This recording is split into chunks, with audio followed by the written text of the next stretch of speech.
Hello everybody, this is my little video about the Premodern red and white Goblins deck that I played during our Premodern tournament that took place last week, and there were 26 players.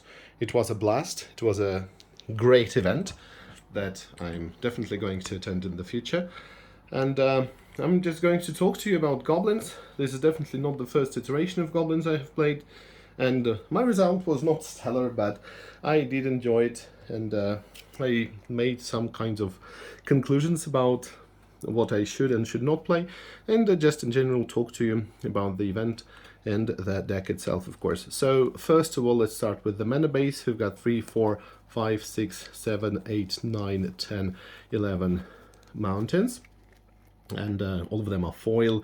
I especially try to emphasize this, onslaught block lands, because you see those tiny holes. This is where goblins are living. These are essentially goblin burrows, even though this is not the goblin burrows itself, meaning the card. So yes, we also have got one more red source, which is Barbarian Ring. This is one of those cards that gives you a tiny edge. Maybe you can use it once a tournament, and one time it really was a decider for me. So this 1 damage of course stings, but at the same time this was a nice opportunity to finish off the opponent because it's uncounterable and so on. So Battlefield Forge, as you can see, I've got 4 of them. So I decided to go with the white color for a very simple reason, and the reason is that I didn't have Naturalize. I didn't have more than 1 copy of Naturalize, so I decided to go with Disenchants, and I'm going to tell you how it turned out. Spoiler, not very, very well.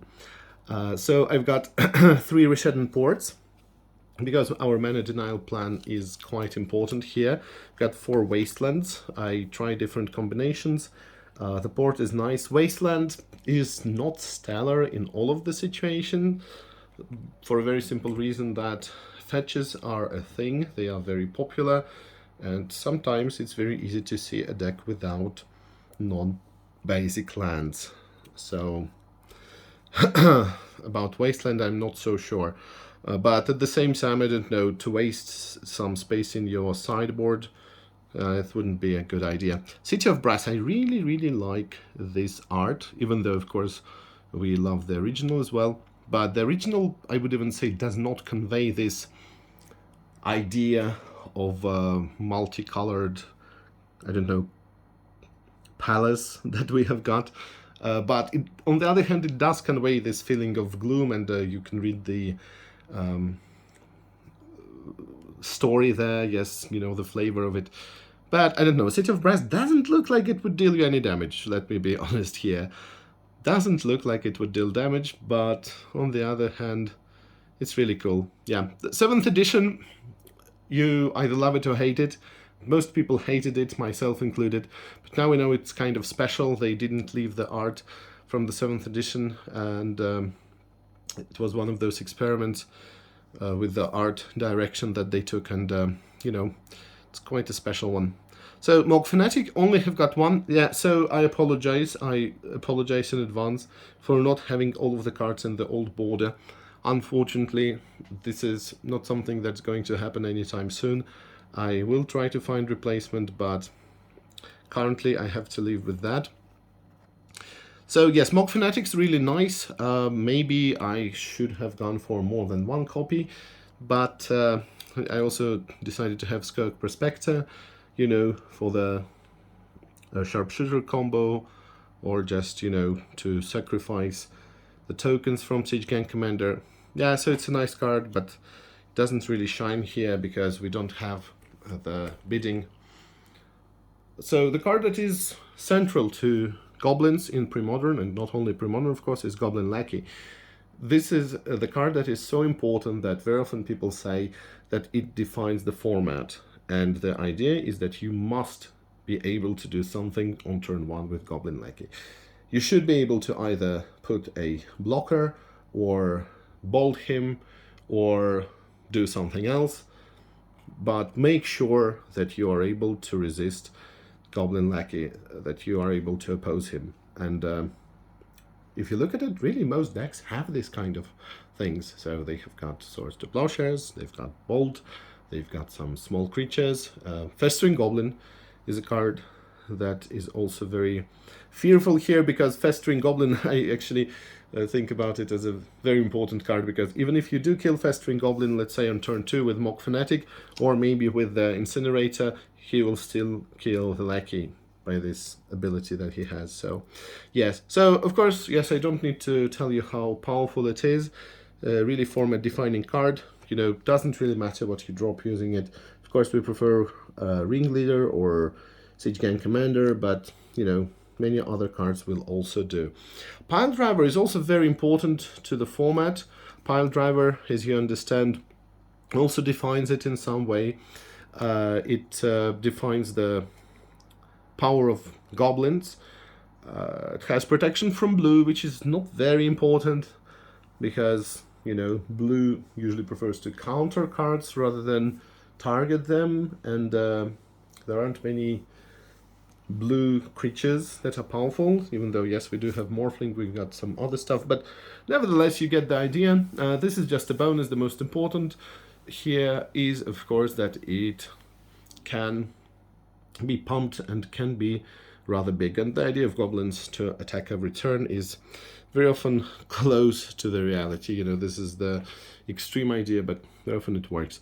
Monk Maniac is a card that you don't usually see in this particular deck. I just felt like grabbing it with Goblin Matron when I can, and probably it's not the best idea, but still, it's just a nice card to have. Probably I should have gone with Goblin Goon. There were a couple of situations where Goblin Goon would have been better, but it is what it is, and the most interesting combo I've seen with it is with Furnace of Wrath, and also some burn that you can have, and some kind of redirect that you can have, and basically what can happen with Mog Maniac is that you will be able to kill your opponent, you know, if the burn spell bounces several times, and it just deals a ton of damage to him and to your opponent as well.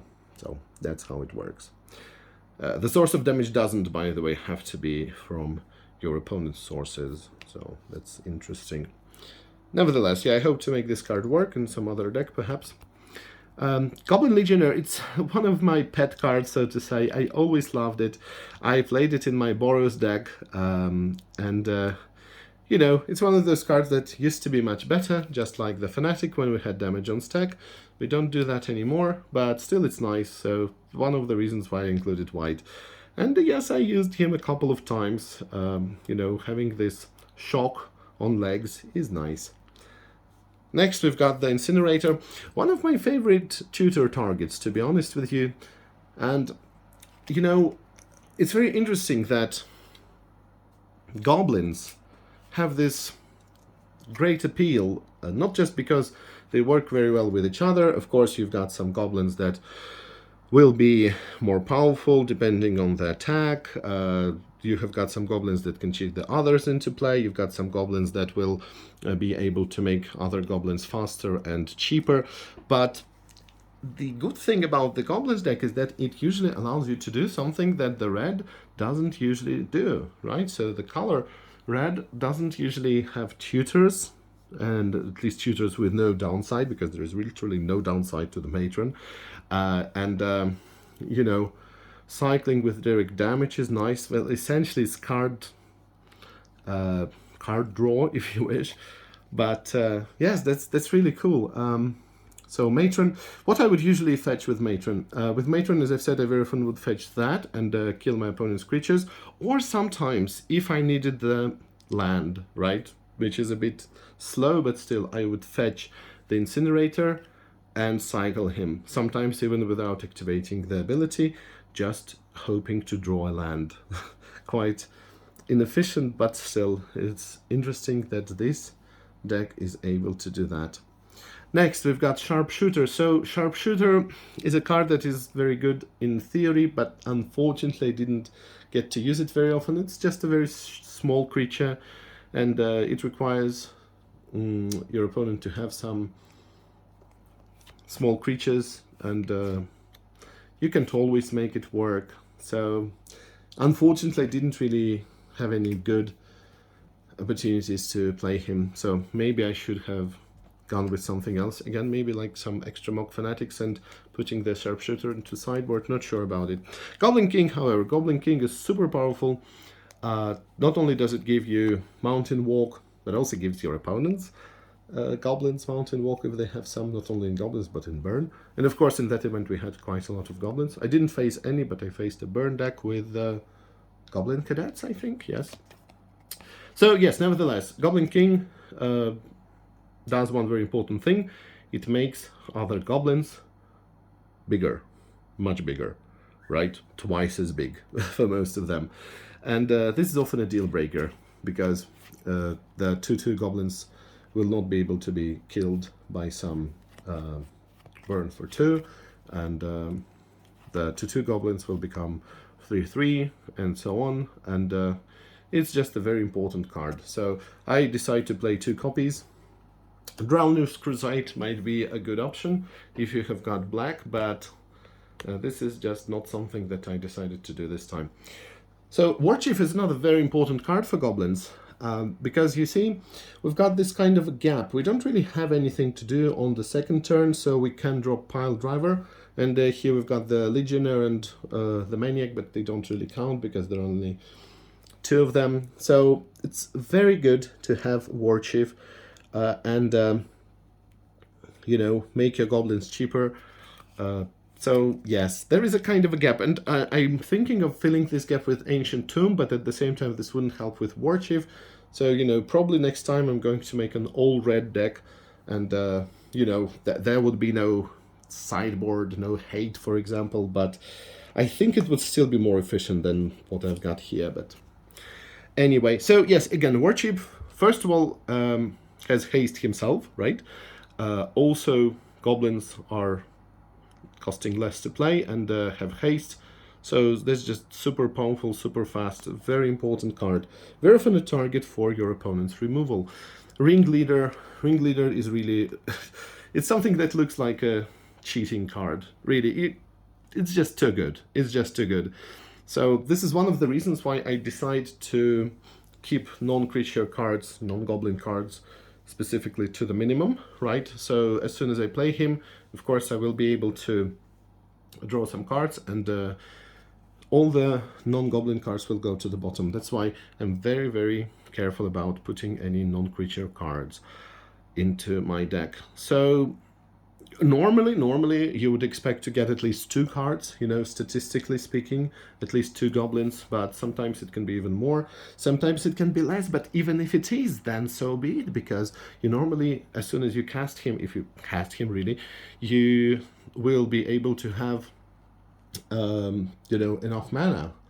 So that would just mean that you would skip those non-essential draws and put all of the land cards to the bottom. And also one important thing is that, yes, you might miss something important, but then you've got Goblin Matron. So, you know, you will put these cards to the bottom of the deck, but after that you will shuffle your deck with the Matron again, and you will nullify these effect by that. So Ringleader, essential, absolutely essential, very important card, of course.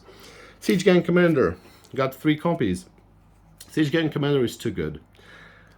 So yes, first of all, you get 4 creatures for 5 mana.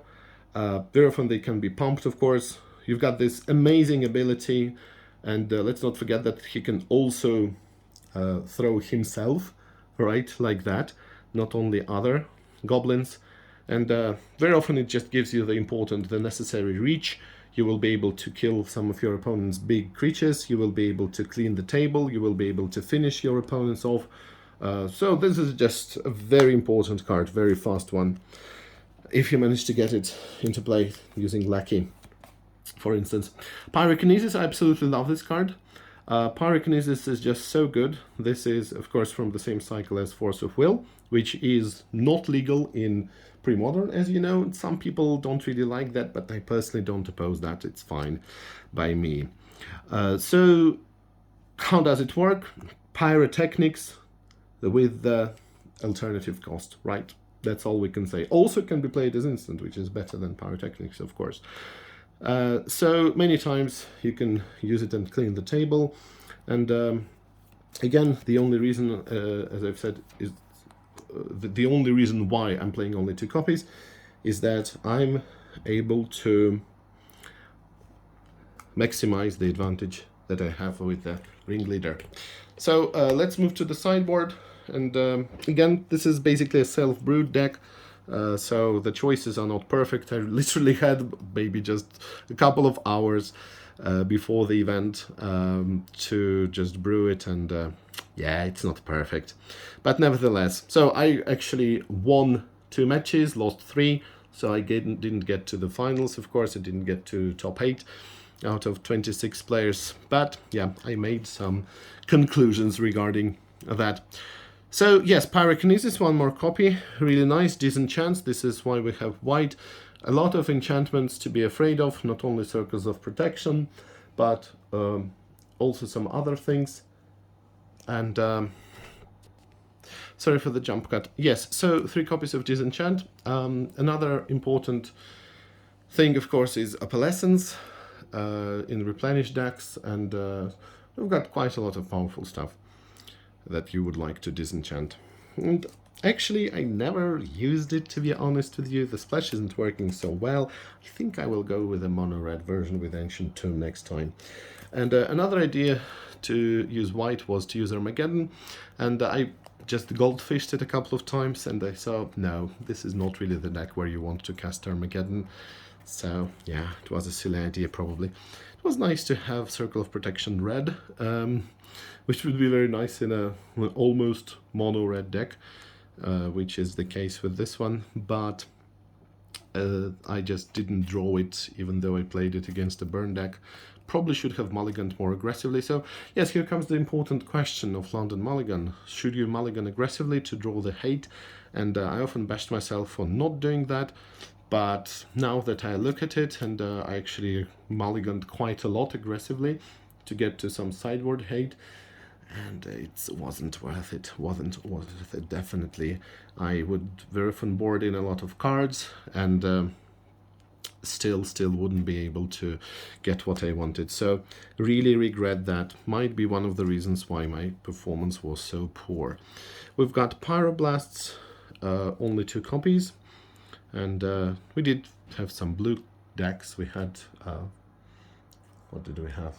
So there was the Opalescence combo deck. We had some Turbo Oath decks, right? And I didn't really face any other blue decks except for the Opalescent deck. So here it is. Oh, we also had Blue-Green Madness, which is a really nostalgic, great choice. But of course it didn't get to the top, and I didn't meet it. So, okay, next. Torment Script. I played against Fluctuator, which is an amazing deck, an amazing card that I really like, and I could have used the Crypt against it, but just didn't mulligan for it aggressively enough. And finally, we've got my favorite sideboard card here, which is Anarchy. It's interesting, I never heard of this card until I started to play Premodern, and it's just so powerful. Oh, look, it says 94. How interesting. So it was drawn before the set came out. So yes, destroy all white permanents. Absolutely amazing. Works very well. Boarded it in many times against Astral Slide, which was a pleasure to play against, and also against the Enchantress deck. So yes, and just to give it, one last look, I can say that yes, Premodern is a great format, and I'm definitely going to play the tournament soon, but it's not the main reason that I enjoy Premodern. The main reason for me is not the tournament decks, those spiky decks, so to say. The most interesting thing for me, of course, is to play the nostalgic cards, very often historic standard, and very often some of the spicy stuff. And I will show you a video very soon when I played a 60 card brawl, which is essentially a 60 card commander, with my friend Matt, and we had a blast. Really, it was really great playing with all of those fun spicy cards. So here it is. Thank you for watching, and I will see you around. Stay tuned for more pre-modern content as well, not only 93 and 94. Bye.